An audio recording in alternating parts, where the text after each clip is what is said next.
All right, so let's continue now that we've covered that ground and move on to the next question, which is, what would you do to correct the spiritual imbalance that has led to a psychoeconomic imbalance among those who think that they are free? Dr. King would say that we teach truth. Martin Luther King was no stranger to the esoteric teachings of the East. Though he was a Christian minister, his spiritual influence was actually Gandhi, who was a Hindu Indian nationalist. As these times are not the civil rights era of the past and require another kind of ministry, now that we are actually in the so-called promised land, it is imperative that we embark on a mission to our own inner psyche.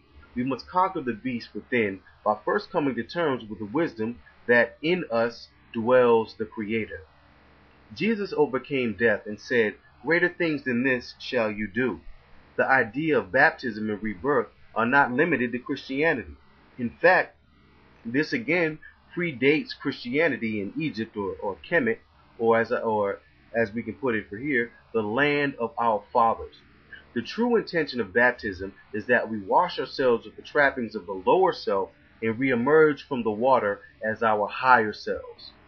This is the quest for everlasting life, as the pursuit of our lower nature brings death, misery, and a reoccurring cycle of temporary joy filled by constant emptiness due to our addiction to our actions.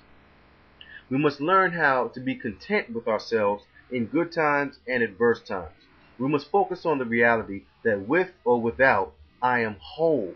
That with or without, I am actually the limitless, unconditioned consciousness of God itself, and therefore no clothes, cars, people, or actions can bring me any more happiness than I can do alone, or all one with God.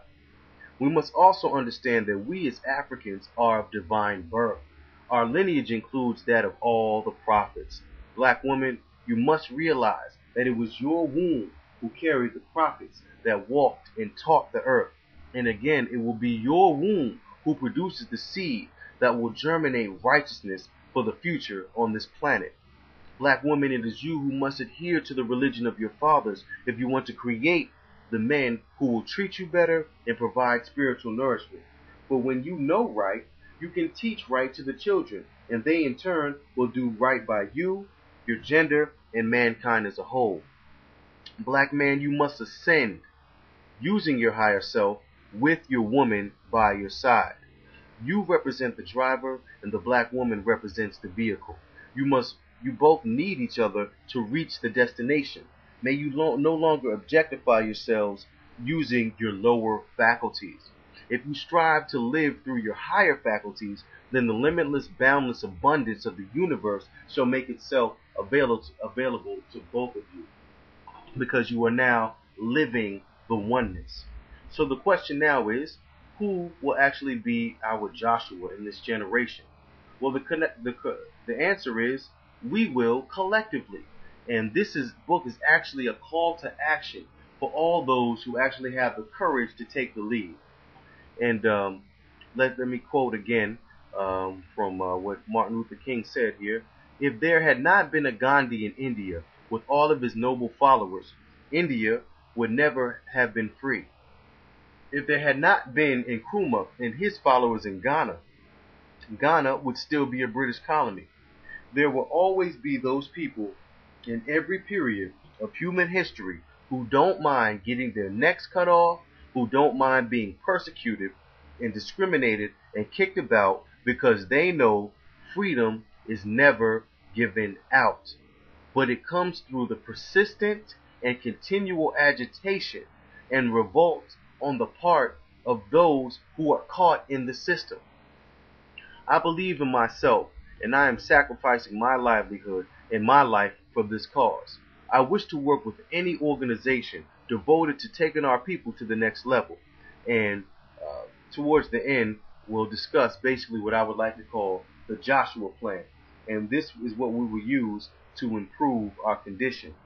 And this will entail organizing various people of various talents, skills, and expertise who are actually interested in understanding and becoming aware of their higher selves.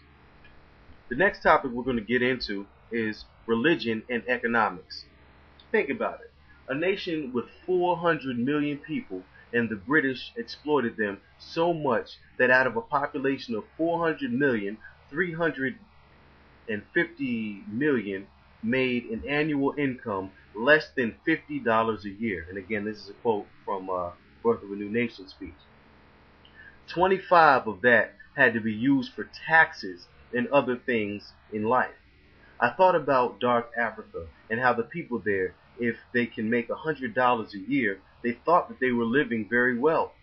2 shillings a day, or 1 shilling, is 14 cents. 2 shillings, 28 cents. And that was a good wage. That's because of the domination of the British Empire.